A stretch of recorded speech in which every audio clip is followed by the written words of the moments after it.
ऐं मुबारकबाद ॾियां थो डॉक्टर समेजा साहब खे त हुन मुस्तक़िल मिज़ाजीअ सां ही टीं आलमी कॉन्फ्रेंस सिंधी ॿोलीअ ते मुनक़िद कई आहे। कॉन्फ्रेंस जे अगराज़ व मक़ासद जे हवाले सां ई हुनजे लाभाइते थियण लाइ जामी साहब मुफ़सिल ऐं सम्झां थो की नोट स्पीच में सिंधी ॿोली उनजो पस मंज़र ऐं मुस्तक़बिल जा जेके अंदेशा ऐं वे फॉरवर्ड आहिनि उन ते बहितर नमूने सां ॻाल्हायो। यकीनन आउं सम्झां थो त दुनिया में असां जीअं असीं लिंग्वा फाइल्स आहियूं ॿोलीअ सां मोहबत कंदड़, ईअं दुनिया में पंहिंजी माउ ॿोलीअ सां मोहबत कंदड़ दुनिया जी ॻोल्हे ते रहंदड़ बेशुमार माण्हू रहंदा आया आहिनि, रहनि बि पिया। ऐं उन्हनि सभिनी जूं कोशिशूं हूंदियूं त हुनजी माउ जी ॿोली बचे। एफर्ट्स हूंदा, घटि हूंदा, वधीक हूंदा, प्रैग्मेटिक हूंदा, रियलिस्टिक हूंदा, वैग हूंदा, तंहिंजे बावजूद बि दुनिया में 7000 खां मथे ॿोलियूं ॻाल्हायूं वञनि थियूं ऐं उन मां 3000 ॿोलियूं यूनेस्को जे पारां डिक्लेयर थियल आहिनि त उहे दुनिया में ख़तरे हेठि ॿोलियूं आहिनि। उहे वञनि पियूं, खाॼनि पियूं। दुनिया जूं वॾियूं जेके ॿोलियूं आहिनि उहे उन बला वांगुरु उन्हनि खे ॻींदियूं वञनि पियूं। दुनिया जूं वॾियूं ॿोलियूं मैंड्रिन, स्पेनिश, इंग्लिश, अरबिक, उन्हनि जे पंहिंजनि ई मुल्कनि में जिते जूं ॿोलियूं उहे नेशनल ॿोलियूं डिक्लेयर थियल आहिनि उते उन्हनि उन ई ख़ितनि में ॿियूं ॿोलियूं ॻाल्हायूं वेंदियूं हुयूं ऐं ॻाल्हायूं वञनि पियूं। छो त मुख़्तलिफ़ क़बीला, मुख़्तलिफ़ ज़ातियूं, उन जे पंहिंजूं रहणियूं कहिड़ियूं, उन्हनि जूं पंहिंजूं ॿोलियूं आहिनि। असीं सिंधी ईअं रहिया आहियूं हिन पूरे ख़िते जे विच में। आया वक़्त जा हुक्मरान आया, सासानी आया, सासानी जे वक़्त में पर्शियन जा बुनियाद पिया हिते, जेका उनजी सासानी ॿोली हुई। उनखां पोइ अरब आया, अरबनि पंहिंजी डोमिनेशन छॾी, उनखां पोइ फारसी पर्शियन ॻाल्हाइण वारा आया जेके क़बीला उतां खां, उन्हनि पर्शियन खे खयो। अंग्रेज़ी आई, असीं अंग्रेज़ी जे ग़लबे में आयासीं ऐं मूंखे honestly I am really inspired of by your presentation that you gave the picture of the South Asia where the English is dominating the local languages. And we are still not prepared to decolonize our minds. We are still colonizing ourselves. Though they have left the subcontinent long ago. But we are still under the influence of the English. असां वटि कंहिं ज़माने में इहो फारसी घोड़े चारसी, बाबा अंग्रेज़ी ॻाल्हाइण वॾनि माण्हुनि जी निशानी आहे। बाबा छोकिरो मुंहिंजो वियो फलाणी स्कूल में सरदार शाह, सॼो ॾींहुं मूंखे फ़ोनियूं ईंदियूं आहिनि त असांजो प्राइवेट इलीट स्कूल जे जंहिंजी फ़ीअनि सां स्कूल जे कैलेबर खे मापियो वञे थो त सी फलाणी स्कूल ₹1,00,000 फ़ी पई वठे, माना स्कूल ज़बरदस्त हूंदी, वाजी स्कूल आहे। चङा ख़ासा माण्हू पढ़िया लिखिया माण्हू जेके ॿोलीअ खे बि एडवोकेट कंदा हूंदा, ॿोलीअ जे बारे में बि घण घरा हूंदा, रोंदा हूंदा ॿोलीअ जे बका जे सवाल ते, असेंबली जा पार्लियामेंटन लेजिस्लेटर्स सभु। से ॿार मुंहिंजो फलाणी स्कूल में दाख़िला कराए ॾे, बेव्यू अकेडमी में दाख़िला थिए, बीकन हाउस में दाख़िल थिए, फलाणे में दाख़िल थिए। हाणे इन जे पुठियां आउं सम्झां थो त 99% माण्हुनि जो जेको बुनियादी जेका अप्रोच आहे उहा इहा कोन्हे त उते स्कूल में साइंस कीअं पई पढ़ाई वञे, मैथ कीअं पई पढ़ाई वञे, ओवरऑल ॿार जी तरबियत उते कीअं पई थिए उन स्कूल में। उहा स्कूल माउ जे गोद वांगुरु, माउ जे हंज वांगुरु आहे या न। बुनियाद इहो ॾिठो थो वञे त उते ॿारु दाख़िल थियण खां पोइ साल खां पोइ घर में जी फर अंग्रेज़ी ॻाल्हाए थो। मूंखे इहो मिसाल यादि थो अचे त हसन दर्स असांजो दोस्त मरहूम जामी खे बि यादि हूंदो त उन छोकिरा अंग्रेज़ी स्कूल में दाख़िल कराया, छोकिरा वधंदा विया, उनजा पुट जेके रोल ऐं चीज़ल, ऐं अंग्रेज़ी असांखे पूरी सारी ईंदी हुई, हसन खे पूरी सारी ईंदी हुई, त हू ॿार विया अंग्रेज़ी सिखंदा। हिकिड़े ॾींहुं आयो कावड़ में अची चई त यार तबाही थी वई आहे, छा थियो? चई ही छोरा मुआरा जीअं पिया वधंदा वञनि थी असांजे विच में राब्ते जो बहिरान थी वियो, हाणे इशारनि जी ज़बान पिया ॻाल्हायूं। हू बि अंग्रेज़ी ॻाल्हाइनि छो त घर में अंग्रेज़ी जो कल्चर थियो, मदर अंग्रेज़ी पई सेखारे त ॿारनि खे किथां ईंदी। ॿोली। त आउं सम्झां थो त इन जी ॿोलीअ जी जेका बचाव आहे या ॿोलीअ जो असां पाण ते डिपेंड करे थो। रियासतूं लाज़मन ज़िम्मेवार आहिनि, हुकूमतूं ज़िम्मेवार आहिनि, 100 सैकड़ो आउं इन खां इनकार कतई कोन थो कयां जामी साहब।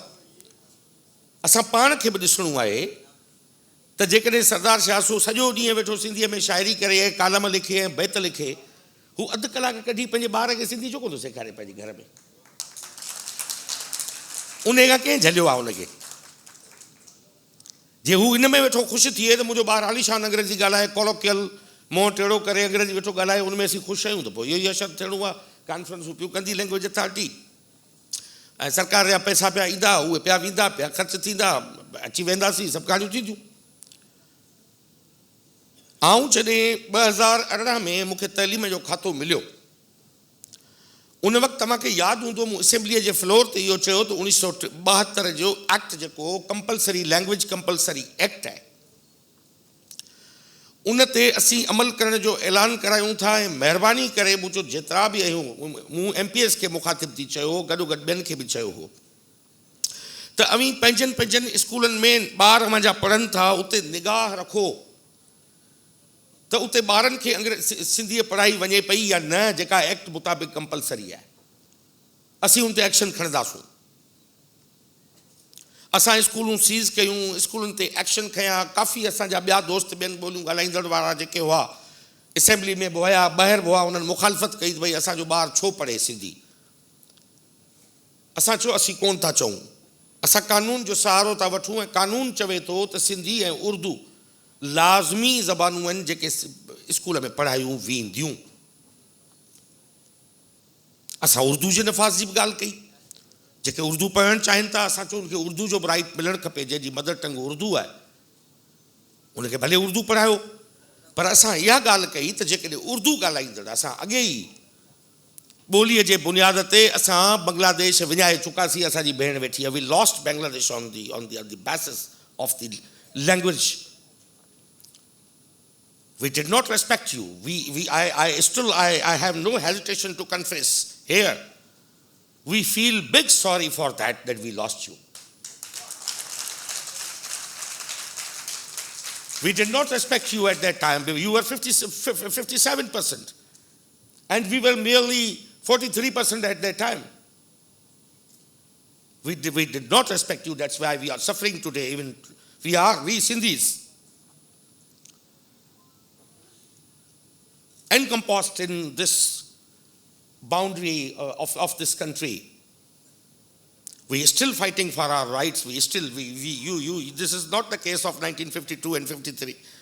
I am speaking today, here in the year 2025, we are still demanding our Sindhi language should be declared as the national language.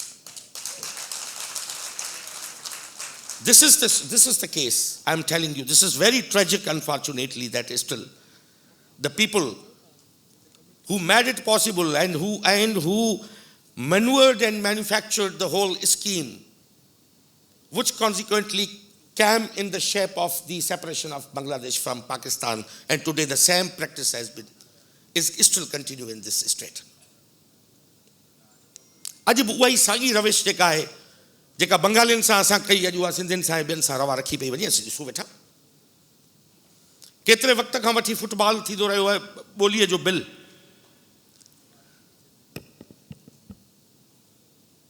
विहो नेशनल असेंबली में, प्रोविंशियल असेंबली सिंध जी रेज़ोल्यूशन पास करे चुकी आहे। उन ते यूनानिमस रेज़ोल्यूशन सिंध असेंबलीअ मां पास थियल आहे त सिंधी ॿोलीअ खे, असां सिंधी ॿोलीअ जो कयो, असां ॿियनि ॿोलियुनि जी बि रेस्पेक्ट कई। उन रेज़ोल्यूशन में इहो किथे बि विधल कोन्हे त रुॻो सिंधी ॿोलीअ खे तव्हां को बि ॿोली डिक्लेयर कयो। असां उन में पंजाबी जी बि ॻाल्हि कई आहे, असां उन में पश्तो जी बि ॻाल्हि कई आहे, असां उन में बलोची जी बि ॻाल्हि कई आहे, असां सराइकी जी बि ॻाल्हि कई आहे, सभिनी खे कयो। उन खां पोइ जेॾी महिल स्टैंडिंग कमेटियूं वेठियूं, ॿ बिल विया, ॿ बिल पेश थिया। मुंहिंजो साहिबु ॿ बिल तव्हां खां पहिरीं असेंबलीअ में टेबल थिया, सेनेट में ऐं नेशनल असेंबली में। हिकिड़ो 7 ॿोलियुनि खे हिकिड़े ई वक़्तु क़ौमी ॿोली डिक्लेयर करण जो बिल हो, ऐं हिकिड़ो 4 ॿोलियुनि खे डिक्लेयर करण जो हो। हिकमत अमली तौरु, हिकमत अमली स्ट्रेटजी ऐं सराइकी भाउरनि खे बि इहा वज़ाहत सां ॻाल्हि करे चवां थो।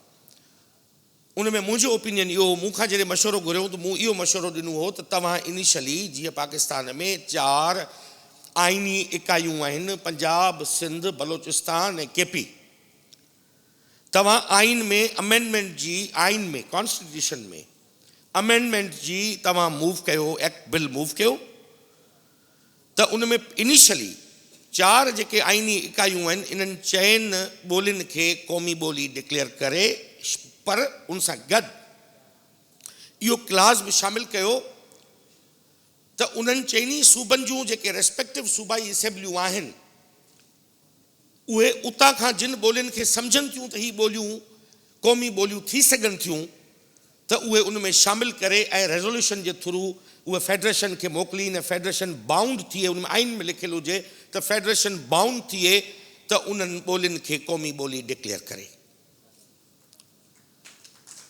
छो त इहो मसइलो असां 7 ॿोलियुनि ते हल थींदे ॾिठो ई कोन पिए। मुंहिंजो पंहिंजो ख़्यालु आहे, वधीक जामी साहब वारा ई अकाबरीन वेठा आहिनि, ऐं को ॿोली माहिर कोन आहियां, I am just a linguaphile. त जेकॾहिं तव्हांजो हल ई न थींदो मसइलो, तव्हांजे हर सूबे में ॿियूं ॿोलियूं ॻाल्हायूं वञनि थियूं। इनिशियली पंजाब असेंबली कॾहिं बि सिराइकियुनि खां कंधु कोन कढाए सघंदी, जो सिराइकी एतिरी पॉपुलेशन में एतिरा नुमाइंदा उनजा मौजूदु आहिनि, त जेॾीमहिल हुननि जो बिल वियो आयो रेज़ोल्यूशन, जेॾीमहिल सूबाई असेंबली पंजाब में, त हुननि खे सिराइकी ज़बान खे लाज़मन करणी पवंदी। ऐं असां सिंधियुनि जो मां बि केस सिराइकियुनि जो मज़बूत थींदो, छो सिंध में बि सिराइकी ॻाल्हाई वञे थी। सिंध मां बि जॾहिं रेज़ोल्यूशन वेंदी त सिराइकी उन में बि शामिलु हूंदी, बिरावी बि शामिलु हूंदी, मुंहिंजी ढाटकी बि शामिलु हूंदी। जेके 10-15 लख माण्हू ढाटकी ॻाल्हाइनि था उहे बि ख़ुशि थींदा, हिकिड़ो आलीशान लिटरेचर ढाटकी में मौजूदु आहे।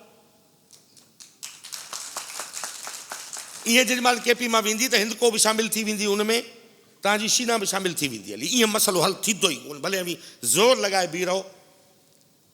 हीअ असां वारी फेडरेशन अहिड़ी का सवली कोन्हे जो नंढनि सूबनि खे ऐं ॿोलियुनि खे इज़त सां ऑनर करे। त उन में कमु कढण लाइ बाबा सिंधी में पाण चवंदा आहियूं त दॿे मां गेहूं कढणो आहे त आङुर खे टेड़ी करणी पवंदी। ऐं इन नमूने सां कॉन्स्टिट्यूएंट यूनिट्स जे बुनियाद ते उन्हनि जूं जेके ज़बानूं आहिनि उहे अचनि करे सघनि थियूं। ऐं सम्झां थो पुंजो साहिबु वरी जामी साहब वारा ॿियनि सभिनी सां तव्हां मीटिंग करे उते जेतिरा पार्टियुनि जा आहियो तव्हां पंहिंजी लॉबिंग स्टार्ट कयो। तव्हांखे सिंध मंझां सिंध असेंबली जी रेज़ोल्यूशन जेका आहे करारदाद, उहा तव्हां लाइ वॾी हिकिड़ी सपोर्टिंग एलिमेंट तौरु मौजूदु आहे, उहा मौजूदु आहे। ॿियनि ॿोलियुनि मां ॿियनि सूबनि मां मूंखे ख़बर न आहे त का रेज़ोल्यूशन आई आहे न आई आहे, पर सिंध मां लाज़मन आयल आहे, उनजो आउं कापी बि तव्हांखे ॾेई छॾींदुसि। हाणे अचूं था हिन ॻाल्हि ते त भई असांजी ॿोलीअ जी भाञ जो कमु जेको आहे साईं ज़ुल्फ़िकार शाह साहिबु ऐं असां शुरू कयो हो, इंडस स्क्रिप्ट जी डिसाइफरमेंट जो, त ॿोली जी भाञ थिए। दुनिया जे सभिनी तहज़ीबुनि, क़दीम तहज़ीबुनि जी ॿोलीअ जी भाञ थी चुकी आहे। सुमेरियंस जी थी चुकी आहे, इजिप्शियंस जी थी चुकी आहे, मायंस जी थी चुकी आहे, येलो रिवर सिविलाइज़ेशन जी थी चुकी आहे, माचू पिचू जी थी चुकी आहे, अंका वारी जेका उहा बि थी चुकी आहे। वाहिद इंडस रहे थी जंहिंजी ॿोली जी भाञ न थी आहे। इन जो स्क्रिप्ट अञा डिसाइफर डिकोड न थियो आहे। इहो आहे असांजी पंहिंजी क़दामत ऐं तारीख़ खे जोड़ण जी ॻाल्हि, पंहिंजे तशख़ुस खे उन ज़माने सां जोड़ण जी ॻाल्हि आहे। ऐं सम्झां थो इहो बि अहम कमु आहे, पैरेलली हलंदो रहे, पर उन ते तव्हांखे करिणो इहो पवंदो। असां उन ते वर्कशॉप कया हुआ, राउंड कया हुआ, इंटरनेशनल स्कॉलर्स घुराया हुआसीं जिन जिन जो कमु हो। आस्को परपोला फिनलैंड में वेठो आहे, हेल्सिंकी में, उते मूं हुन सां राब्तो कयो हो, ट्रैवल करण जे क़ाबिल कोन हो। ॿिया जेके बि ॿोली ते कमु कंदड़ हीअं दुनिया में माण्हू मौजूदु आहिनि, उनजी पूरी हिकिड़ी डायरेक्टरी डिपार्टमेंट वटि मौजूदु आहे। असांखे रुकावट रुगो उन वक़्त में इहा हुई त असांखे हिंदुस्तान में जा एक्सपर्ट्स खपिया थे जेके तामिलनि जा, तामिल ॿोलीअ जा। इहो छो मार्क किनायर जो ख़्यालु हो त जेसि ताईं तव्हां साउथ जा माण्हू एक्सपर्ट लैंग्वेज शामिलु न कंदव त तव्हांजी ॿोली जी भाञ न थींदी। इहा वॾे में वॾी रुकावट हुई जो इंडियन स्कॉलर्स खे असीं हिते न घुराए सघियासीं। हाणे बि मुमकिन आहे त न घुराए सघजनि, पर उनखे ऑनलाइन वठी सघिजे थो। ॿिए नंबर ते त इन स्क्रिप्ट में हिकिड़ो कमु तव्हांखे डिपार्टमेंट खे इहो कंटिन्यू रखिणो पवंदो, जेको असां कयो हो, तव्हां बि हींअर कयो पिया। उहो इहो आहे त तव्हांखे वधि खां वधि सिंध में एक्सकेवेशन्स शुरू करणी पवंदी, खोटाई जो अमल शुरू करिणो पवंदो। त किथे रोज़ेटा प्लेट वांगुरु तव्हांखे का हिकिड़ी इबारत ऐं पैराग्राफ मिली पवे जेका हुननि खे हेल्प कंदी, न त इन्हनि लफ़्ज़नि ऐं सील्स ते कुझु कोन्ह थींदो। टेक्स्ट मिले न पूरी इबारत मिले, पैराग्राफ मिले पूरी, किथे लिखियल मिली वई हली त उहा जीअं हुननि जी ॿोलीअ खे बुनियादु रोज़ेटा प्लेट कयो हो। त नंबर टी ॻाल्हि त इहो मैंडेट जेको आहे इहो लैंग्वेज अथॉरिटी जे हवाले कयो, इन करे आउं सम्झां थो त असां बि उन वक़्त में लैंग्वेज अथॉरिटी जे हवाले कयो हो, छो त ॿोलीअ ते हिकिड़ी अथॉरिटी मुख़्तस थी चुकी आहे। हिननि खे फंड्स खपनि, फंड्स प्रोवाइड करे ॾियो, हिते जे नथा करे सघनि उहे स्कॉलर्स नथा अची सघनि त का एॾी वॾी ॻाल्हि कोन्हे। हितां खां टिकेट इस्लामाबाद जो टिकेट दुबई जे टिकेट में 15-20 हज़ार जो फ़र्क़ु आहे। दुबई में वेही उते वञी सभिनी स्कॉलर्स खे घुराए रिकॉर्ड करे वठनि, इहो को एॾो वॾो कमु कोन्हे, ईज़ीली थी सघे थो। जो पाकिस्तान में नथा अची सघनि त उते अची सघनि था। हाणे अचूं था पंहिंजी तइलीमी इदारनि जो अहम तरीन सवाल जेको हिते हलियो आहे त ॿोली बचंदी कीअं। ऐं 100% इन ॻाल्हि सां मुतफ़िक़ आहियां त जेसि ताईं तव्हांजे तइलीमी इदारनि में सिंधीअ जो वापो न हूंदो, सिंधी पढ़ाई न वेंदी, तव्हांजी ॿोली अदीब शाइर असीं सभु गीत वीत लिखी सिंधू वहंदो रहंदो, जुग जुग जीअंदो रहंदो, चई मरी खपी, सुबुह जो क़बर में हलिया वेंदासीं। असांजा ॿार सुबुह जो कॉलोकियल अंग्रेज़ी में वेठा ॻाल्हाईंदा। Mom I am so scared. It's very natural. उन लाइ हिकिड़ो अवां सभिनी खे तयो संदरो ॿधणो पवंदो त बाबा असांखे पंहिंजे ॿार खे असांखे घर में जिते अचनि था सिंधी पढ़ाइणी, हाणे चयो स्कूलनि ते। साईं असां जॾहिं 2018 में सभिनी स्कूलनि ते लागू करणु शुरू कयो ऐं ऐलान कयो, इंस्पेक्शन स्टार्ट थी, त असांखे ख़बर इहा पई त तव्हांजे 12 खां 13 हज़ार प्राइवेट स्कूल मौजूदु आहिनि सूबे सिंध में, जंहिंमें तक़रीबन 42 लख ॿार पढ़नि था। रजिस्टर्ड थो चवां, अनरजिस्टर्ड जो नंबर अञा कोन्हे असां वटि, छो त असांजी प्रोफाइलिंग थी वई आहे, उहो जल्दी ज़ाहिर कंदासीं। हाणे 40 खां 42 लख ॿार तव्हांजा 12-13 हज़ार स्कूल में पढ़नि था। उते सिंधी पढ़ाइण लाइ तव्हांखे 12-13 हज़ार घटि में घटि सिंधी उस्ताद खपनि जेके सिंधी सेखारे सघनि। ऑब्वियस, हिकिड़े स्कूल में 2000 इनरोलमेंट आहे, उते तव्हांखे 5-6 उस्ताद खपंदा, जिते घटि में घटि इनरोलमेंट आहे हिकिड़ो उस्ताद त खपंदो। जॾहिं 12-13 हज़ार स्कूल जी इंस्पेक्शन थी त हुननि छा कयो त डायरेक्टोरेट जे ॾंड ऐं प्रेशर जे चकर में हुननि छोकिरा रखणु शुरू करे छॾिया। बाबा सिंधी असां मास्तर रखी छॾिया आहिनि, पर हुननि जो हाल इहो हो त ठण गोपाल वाटमनी क्यामाड़ी गो वारो कमु लॻो पियो, सिंधी हुननि खे आई कोन पई। हाणे तव्हां जूं सिंधी उस्ताद ॿोलीअ जा पैदा करण जूं नर्सरियूं मज़बूत करणियूं पवंदियूं। डॉक्टर समेजो साहब, साईं ज़ुल्फ़िकार शाह जामी साहब, तव्हां मूंखे 12 हज़ार अॼु ॾियो क़ाबिल पढ़ाइण वारा उस्ताद, ऐं तव्हांजे साम्हूं वाइदो थो कयां जेकॾहिं अगस्त जे क्लासनि में इहे 12 हज़ार ई जेकॾहिं प्राइवेट स्कूल में न पढ़ाईंदा हूंदा त इस्तीफ़ा ॾेई घर हली वेंदुसि। जामी साहब आउं ऐलान करे चवां थो, I need 12 to 13,000 train teachers जेके सिंधी पढ़ाए सघनि। ऐं शाइरी त करे सघां थो, मूंखे चओ त सिंधी सेखार, ऐं हराम सूअर जे मूंखे अचे त कूड़ जो ॻाल्हायां त ऐं सिंधी जो क़ाबिल आहियां। देखो जामी पढ़ाए सघे, ही पढ़ाए सघे थो, हिनजी कटाई मास्तरनि वारी आहे, he can do it. Jami साहब आऊं ख़बरूं में दानिशूं करे सघूं था, सिंधी पढ़ाइणु ॾुखियो कमु आहे बाबा, उनमें ग्रामर बराबरि 50 शयूं आहिनि। उहो पर्टिकुलर पढ़ाइण जी हिकिड़ो पेडागॉजी आहे, टीचिंग मैथडोलॉजी आहे। असांजा उस्ताद असांखे जेके उन ज़माने में असीं अंग्रेजीअ जी पढ़ूं वेठा, अॼु बि असीं हिसाबु कंदा आहियूं, असांखे करणु कोन अचनि खोड़ा, असीं अॼु बि उहे हणूं था सिंधीअ में। चयुसि त जेसि ताईं तव्हांजी ॿोली मैथ जी ऐं साइंस जी ऐं मेडिकल साइंस जी ऐं दुनिया जे जदीद उलूम जी ॿोली न थींदी, वोकेबलरी न ईंदी, त उहो ॿोली आम वापे जी ॿोली कोन थींदी। छो त ॿोली आम वापे जी थींदी जॾहिं ट्रेड में इस्तेमालु थींदी, वापार में इस्तेमालु थींदी, तॾहिं तव्हांजी ॿोली जेका आहे उहा बचंदी। लग्ज़री आइटम तौरु न असां सिखियासीं न, अॼु बि मूंखे अॼु ॾींहं ताईं ख़बर कोन्हे त हिसाबु कीअं थींदो आहे। तव्हां मुंहिंजे अॻियां अंग लिखो, ऐं एका ॾाका 100 हज़ार 10,000 लख 10 लख करोड़ करे पढ़ंदुसि। 1 2 2 4 3 6 4 2 8 5 2 मूंखां अचे कोन थो। पर मुंहिंजो पर्पज़ मुंहिंजी ॿोली में जॾहिं उहा तव्हांजी अल्फाज़ शामिलु थिया, माना तव्हांजी मैथडोलॉजी ऐं पेडागॉजिकली तव्हांजी ॿोली स्ट्रॉन्ग थी, तॾहिं अॼु ताईं मुंहिंजो बेसिस मैथमेटिक्स जा वीक न आहिनि। इहो असांखे मज़ीद इनहेंस करिणो पवंदो।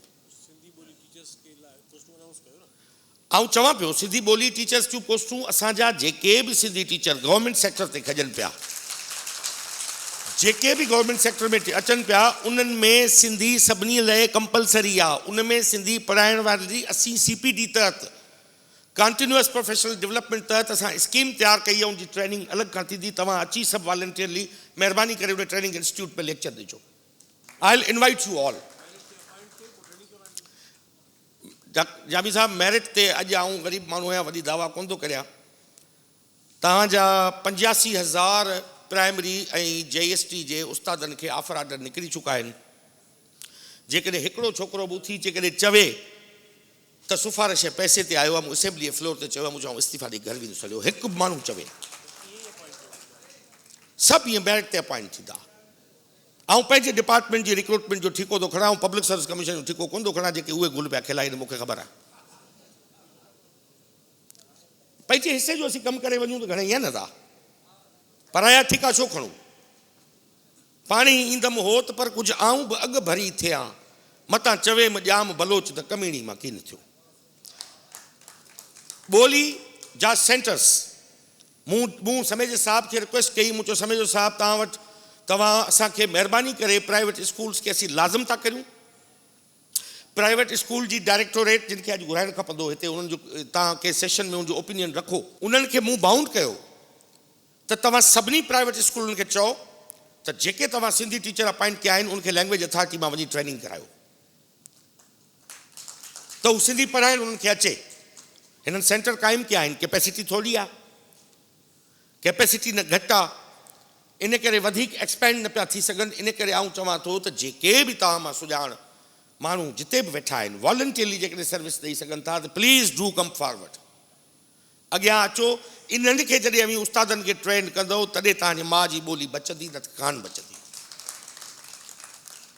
सो असां हिन ते मुकमिल कयूं पिया तइलीम खातो उस्तादनि जी ट्रेनिंग, जेका आऊं चवां थो रिमार्केबल स्टेप आहे। हीअ सभु किताब छपाइणु ज़बरदस्त हसीन ॻाल्हि आहे, पर जेतिरा बि 1,000 2,000 टीचर जेतिरा बि हेसि ताईं ट्रेन कया आहिनि, इहो ई बुनियादु आहे तव्हांजी ॿोलीअ खे अॻिते वठी वञण जो, ॿियो को बि रस्तो कोन्हे। ॿियो मुंहिंजो हिकिड़ो अॻु में आइडिया हो, जेकॾहिं उनखे बि ऑप्ट करियो, ऐं पॉइंट टू पॉइंट जल्दी थो ख़तमु कयां ॻाल्हि खे, त मूं चयो त पैरेलल स्क्रिप्ट जेकॾहिं रोमन खे बि ऑप्ट करियो त इन में हर्ज कहिड़ो आहे। ऑप्शनल तौरु तव्हांजो हीअ स्क्रिप्ट 100% पंहिंजी जॻह ते मौजूदु हुजे, पर जेकॾहिं बि रोमन स्क्रिप्ट खे, इहो बि सोचो, मुंहिंजी तजवीज़ आहे, ऐं को ॿोलीअ जो माहिर कोन आहियां, लिसानियात मुंहिंजो सब्जेक्ट न आहे, त जेकॾहिं अमीं ईअं आणींदो त जीअं हिननि जी ॿोली जीअं इंडोनेशियन भाषा ऐं मलेशियन भाषा बची वियूं हलियूं, ईअं जेकॾहिं उन ॿोली खे आणे छॾींदो त इलाही आसानी थी वेंदी। सुबुह जो AI जी ज़बान में उहा ॿोली तमामु फास्ट फॉरवर्ड थी वेंदी, तव्हांजो पंहिंजी जॻह मौजूदु हुजे, इनखे छॾण जी ज़रूरत ई कोन्हे। तव्हांजो वॾो ख़ज़ीनो जेको आहे, ख़ज़ानो तव्हांजो इन स्क्रिप्ट में पियो आहे, पर जेकॾहिं रोमन खे ऑप्ट कयो त इन में हर्ज कोन्हे। भले सोचो, मुंहिंजी हिकिड़ी नंढड़ी तजवीज़ आहे। AI जे हवाले सां जामी साहिब जी ज़बरदस्त ॻाल्हि आहे, ऐं आई डू एग्री विथ के टाइम बची पवंदो। इन ई नियत सां साईं असां तव्हांजो सिंधी लैंग्वेज माजिद भुरड़ी सिंधी लैंग्वेज इंजीनियरिंग इंस्टीट्यूट ठाहियो हो। नियत इहा हुई। ही दुनिया में हाणे ॿोलियूं स्क्रीन ते हलियूं वियूं आहिनि, ॿोलियूं स्क्रीन ते बचंदियूं, तव्हांजे इन मोबाइल ते बचंदियूं, हिन स्क्रीन ते बचंदियूं, कंप्यूटर जी स्क्रीन ते बचंदियूं। असां इनखे ज़हन में रखंदे इहो इदारे जो बुनियादु विधो हो, ऐं इन इदारे खे माजिद भुरड़ी साहिब जे नाले सां एट्रीब्यूट कयोसीं। अॼु उन इदारे खे OCR जो कमु हो, जेका उहो अञा उनमें रहियल कमु आहे, उहो करण जी ज़रूरत आहे। साईं ज़ुल्फ़िकार शाह साहिबु ख़ासि ऐं तव्हांखे इहा गुज़ारिश कंदुसि त इन इदारे खे स्ट्रेंथन कयो। इहो अहिड़ो ॿूटो ऐं वण असीं हणी विया आहियूं जेको पाकिस्तान जी कंहिं बि ॿोलीअ जी ॿी का बि मूंखे मिसाल ॾियो कंहिं ॿोलीअ जो लैंग्वेज इंजीनियरिंग इंस्टीट्यूट ठहियलु हुजे, कंहिं बि ॿोली जो कोन्हे, वाहिद सिंधी ॿोली जो ठहियलु आहे। जेॾीमहिल तव्हां इहो ठाहे विया, OCR तव्हांजी ऑप्टिकल कैरेक्टर रिकग्निशन, तव्हांजी सिंधीअ जी जेॾीमहिल फॉल थी वई हली, त थींदो छा, तव्हांजो हज़ारे लखे सुफ़नि जो जेको मवादु तव्हांजे लाइब्रेरीज़ में पियो आहे, उहो हिकिड़े धक में टेक्स्ट फॉर्म में अची वेंदो, पिक्चर फॉर्म मां टेक्स्ट फॉर्म में अची वेंदो। तव्हांखे रिकम्पोज़ करण जी ज़रूरत कोन्हे, 1 क्लिक ते उहो तव्हां सुबुह जो एडिट करे जीअं वणे थी आणे सघो था। उहो सॼो जो सॼो जेॾीमहिल AI ते अची वियो, ओॾीमहिल दुनिया जी का बि ताक़त तव्हांजी ॿोली खे ख़तमु नथी करे सघे। इहो आउं ॿुधाए थो छॾियां, हिकिड़ो आसान तरीन पियो आहे टूल, इन ते तव्हां कंसंट्रेट कयो ऐं आऊं 100% सां एग्री थो कयां। तव्हांजी महिरबानी, आऊं वधीक टाइम नथो वठां, there so many things to share in ideas, पर टाइम जो मूंखे ख़बर आहे त अंदाज़ो आहे इलाही टाइम थी वियो आहे। ऐं ज़ुल्फ़िकार शाह साहिबु सदर महफ़िल हो, उनखे पंहिंजो डेकोरम टोड़णु न खपे हा। असांजूं लॿाड़ूं पहिरीं बि साॻियूं हूंदियूं, आख़िर में बि साॻियूं हूंदियूं, फ़र्क़ु को कोन थो पवे, पर तव्हां सदर महफ़िल हो त उनखे हुजणु खपे हा।